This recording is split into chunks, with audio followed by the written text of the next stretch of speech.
Hello दोस्तों, स्वागत है आप सभी का राज्य के नीति निषेध तत्वों में, जो कि इस कॉन्स्टिट्यूशन का बहुत ही महत्वपूर्ण हिस्सा है, जिन्हें हम डीपीएसपी के नाम से जाना जाते हैं, direct to principal of state policy, जो कि दे रखा है भाग 4 के अनुच्छेद नंबर 36 से लेकर 51 तक। भाग 4 को सामाजिक व आर्थिक लोकतंत्र का प्रतीक कहा जाता है। नीति निर्देशक तत्व की प्रकृति सकारात्मक है। गांधी के विचारों का उल्लेख नीति निर्देशक तत्वों में है। नीति निर्देशक तत्व को प्रशासकों की आचार संहिता कहा जाता है। नीति निर्देशक तत्व सामाजिक व आर्थिक लोकतंत्र का प्रतीक कहा जाता है। अनुच्छेद 36 देखते हैं अब। अनुच्छेद 36 में दे रखा है भाग 4 में राज्य शब्द का वही अर्थ है जो भाग 3 के अनुच्छेद 12 में दिया गया है।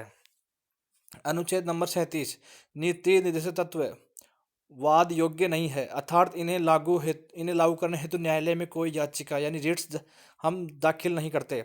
अनुच्छेद 37 में यह उल्लेखित है कि सरकार नीतियां बनाते समय इन तत्वों को ध्यान में रखेगी, यानी इनका ध्यान में रखेगी ओनली, इनका पालना करना ये अनिवार्य नहीं है। अनुच्छेद 38, राज्य लोक कल्याण की स्थापना करेगा तथा ऐसी व्यवस्था बनाएगा जिससे कि सामाजिक, आर्थिक और राजनीतिक न्याय की स्थापना हो सके।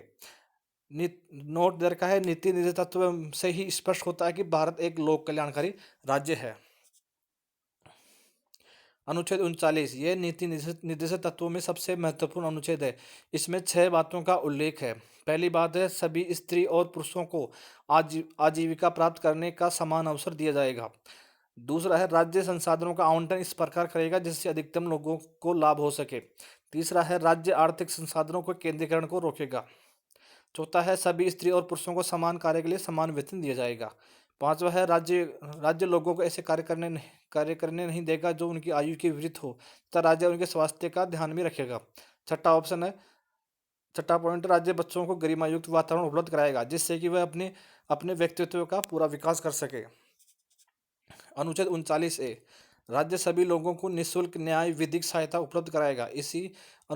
इसी में इसका संशोधन इसे 42वें संशोधन 1976 में जोड़ा गया था। 39 ए को। अनुच्छेद 40, राज्य ग्राम पंचायतों की स्थापना करेगा। अनुच्छेद 40 ही गांधी के ग्राम स्वराज से संबंधित है। अनुच्छेद 41, राज्य सभी लोगों को कार्य, शिक्षा व लोक सहायता उपलब्ध कराएगा। अनुच्छेद 41 में दे रखा है कि राज्य निःशक्त, बुजुर्ग, बीमार तथा बेरोजगारों को सहायता उपलब्ध करवाएगा। अनुच्छेद 42, राज्य सब लोगों को न्याय संगत व मानवोचित दशाएं उपलब्ध करवाएगा। राज्य सभी महिलाओं को प्रसूति सहायता यानी मेटरनिटी रिलीफ उपलब्ध कराएगा। अनुच्छेद 43, राज्य जीवन निर्वाह योग्य वेतन उपलब्ध कराएगा। राज्य कुटीर उद्योगों की स्थापना को बढ़ावा देगा। अनुच्छेद 43 ए, राज्य उद्योगों की प्रबंधन में कार्मिकों की भागीदारी को बढ़ावा देगा। राज्य भारत में ट्रेड यूनियन का आधार अनुच्छेद 43 ए ही है। अनुच्छेद 43 बी, राज्य सहकारी संस्थाओं की स्थापना को बढ़ावा देगा। अनुच्छेद 44, राज्य समान नागरिक संहिता यानी सिविल कोड की स्थापना करेगा। अनुच्छेद 45, राज्य 6 वर्ष से कम आयु के बच्चों के लिए शिक्षा की व्यवस्था व उनकी बाल्यावस्था की देखभाल करेगा। अनुच्छेद 46, राज्य अनुसूचित जाति, जनजाति तथा समाज के दुर्बल वर्गों के शैक्षणिक व आर्थिक हितों को ध्यान में रखेगा तथा उन्हें सभी प्रकार के शोषण से बचाएगा। जनवरी 2019 में किए गए 103वें संशोधन द्वारा यह आधार इसी का है।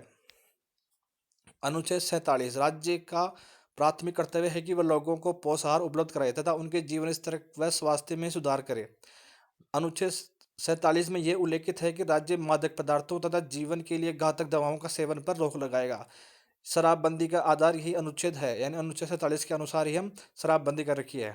अनुच्छेद 48, राज्य कृषि व पशुपालकों को व्यवस्थित करेगा तथा उनमें सुधार हेतु उन्नत तकनीकों को प्रयोग में करेगा। अनुच्छेद 48 में उल्लेखित है कि राज्य पशु विशेषकर गाय के वध पर रोक लगाई गई है। अनुच्छेद 48 है, राज्य पर्यावरण की रक्षा करेगा और वन एवं वन्य जीवों को संरक्षण प्रदान करेगा।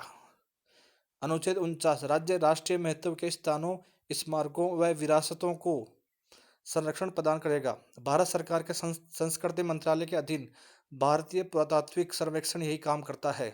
अनुच्छेद 50, राज्य कार्यपालिका व न्यायपालिका को अलग अलग करेगा। अनुच्छेद 51, यह अनुच्छेद भारत की विदेश नीति का आधार है। इसके अनुसार कई बातें हैं, जैसे भारत अंतर्राष्ट्रीय शांति व सुरक्षा को बढ़ावा देगा। भारत न्याय संगत व